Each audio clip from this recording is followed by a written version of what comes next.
Ouais. Allô. Allô, bonjour à vous tous. Merci d'avoir accepté de nous rencontrer.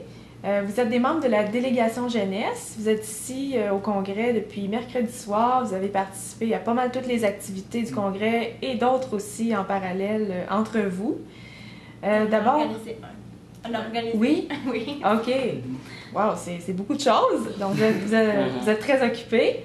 Je vais commencer par vous demander de vous présenter brièvement votre nom et d'où vous venez. Ok, donc moi je m'appelle Charles et je viens de la Nouvelle-Écosse. Moi, je suis Alexandrina, je viens de l'Alberta. Moi, c'est Marianne, je viens de Toronto, Ontario. Moi, je m'appelle Jean-Philippe et je viens d'Ontario moi aussi, mais plus dans l'Est ontarien. Parfait. Donc, si j'avais à vous poser une première question, ce serait qu'est-ce que vous retenez de votre expérience au Congrès de la Selve depuis que vous êtes ici? Je suppose que je peux commencer. Mais comme moi-même, je connaissais pas trop comme les conseils scolaires comme hors de ma province. Comme je connais beaucoup les organismes jeunesse, mais les conseils scolaires un peu moins.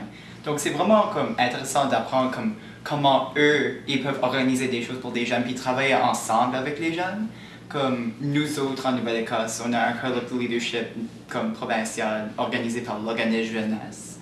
Mais c'est vraiment intéressant de voir comme dans vos conseils scolaires, eux aussi ils font des camps leadership, puis comme eux aussi sont vraiment engagés. Puis tu sais, c'est vraiment intéressant de voir comment tout le monde travaille ensemble aussi. Intéressant. Est-ce qu'il y a d'autres choses qui vous ont marqué particulièrement de votre expérience? Mais moi, ce qui m'a marqué vraiment, c'est que la plupart des représentants du Québec, ils ne savaient pas qu'il y avait d'autres communautés francophones en dehors du Québec. Je trouvais ça un peu ignorant de leur part. Oui, donc ça donne l'occasion un petit peu à tout le monde de mieux se connaître et de découvrir d'autres cultures francophones à travers le pays. Okay. Moi, ce qui m'a marqué, c'est que l'opinion des jeunes valait autant que l'opinion des collègues, des ministres ou bien des représentants. Ça m'a vraiment touchée. Je me sentais comme si j'avais une place et que ma voix, elle avait une valeur et elle comptait. Oui, merci. Moi, j'étais surtout venu ici comme but juste pour aider la SELF. Donc, comme les adultes peuvent vraiment décider pour les jeunes. Donc, les jeunes peuvent, que ce soit les jeunes, qui est mieux placé pour dire aux adultes ce que veulent les jeunes? Mais c'est les jeunes. Donc, moi, ce que j'ai aimé ça, c'est que vous avez du monde partout du Canada qui pouvaient mettre leurs idées sur la SELF. Comme ça, on arrivait à un terrain commun que partout dans le Canada. Puis c'est ça qui est fun parce que, comme que Charles a dit, les communautés francophones, c'est que chaque place est différente, mais on a tous le même intérêt, toute la même ressemblance et différence. Donc, c'est ça qui était le fun. Oui, puis quand tu parles des jeunes qui sont mieux placés que les jeunes pour parler des besoins tout ça des jeunes, c'est vous, effectivement. Puis vous avez eu beaucoup l'occasion de le faire avec les adultes, si on veut, là, les autres participants. Vous avez vraiment engagé des discussions et des échanges, puis c'est très intéressant. Ouais, je crois comme une des parties que j'ai apprécié le plus de la SELF, c'est vraiment juste comme les jeunes et les adultes. Avoir des conversations tout simples. Juste ensemble, ça n'a rien besoin d'être élaboré. Juste être ensemble puis en parler. Et aussi, ça nous a fait beaucoup de nouvelles connaissances. Des connaissances qui vont être utiles. De loin et de proche, parce que moi j'ai rencontré des personnes à Saskatchewan puis de Colombie-Britannique, mais j'ai aussi rencontré le ministre de l'Éducation de l'Ontario et aussi le président de notre conseil scolaire. C'est des connaissances partout. C'est très riche. Là, tout ça, ça forme un gros réseau. Ouais. Donc, là, nous autres, on parlait ça avec le directeur de la SELF, le président de la SELF, puis on disait que ça faisait effet boule de neige. Donc, chaque personne qui est ici va retourner à son école. Mais s'il peut au moins convaincre une personne ou 5 personnes et marquer dans la francophonie et l'identité culturelle, ça va faire effet boule de neige. Donc déjà là, le Canada va déjà avoir comme, tu sais, chaque personne a à peu près 75 jeunes. Donc ça fait quoi à peu près, je sais pas moi en maths, mais 250 à peu près. On va dire 250 jeunes de plus encore. Donc déjà qu'on fait un réseau, on peut se permettre de rencontrer aux Jeux franco-canadiens de les Jeux canadiens, c'est ça, francophonie canadienne. Donc, c'est ça qui va être le fun. Oui, bien, ça fait justement un lien avec ma deuxième question. Une fois que vous allez être de retour dans votre école, votre milieu, qu'est-ce que vous comptez faire avec ce que vous avez vécu et appris au congrès? Ben moi, ce que je planifie faire, parce que j'ai une petite école, mais quand même pas si peu que ça, on a à peu près 600 élèves, de 550, de 9 à 12, mais je suis le seul qui va aux activités organisées pour l'identité culturelle de la francophonie. Donc, mon but, c'est juste de prendre ce que j'apprends, puis juste le renvoyer à l'école pour avoir plus de monde.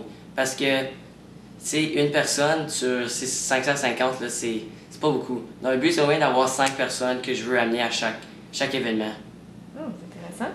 Moi, j'aimerais juste inciter la fierté francophone dans mon école. Parce que mon école, on aurait dit que tout le monde se sent forcé d'être dans une école francophone.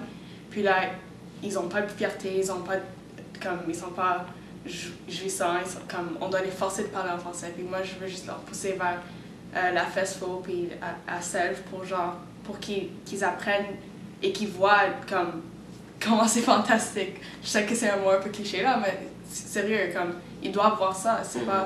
Ils prennent pour acquis le français. Ils sont comme, oh, je parle français, puis là, t'es à Toronto, t'as tellement de services à Toronto, sauf il faut les demander. Genre, moi puis ma mère, quand on va à l'épicerie, on parle en français, et puis là, ils nous cherchent quelqu'un qui parle en français.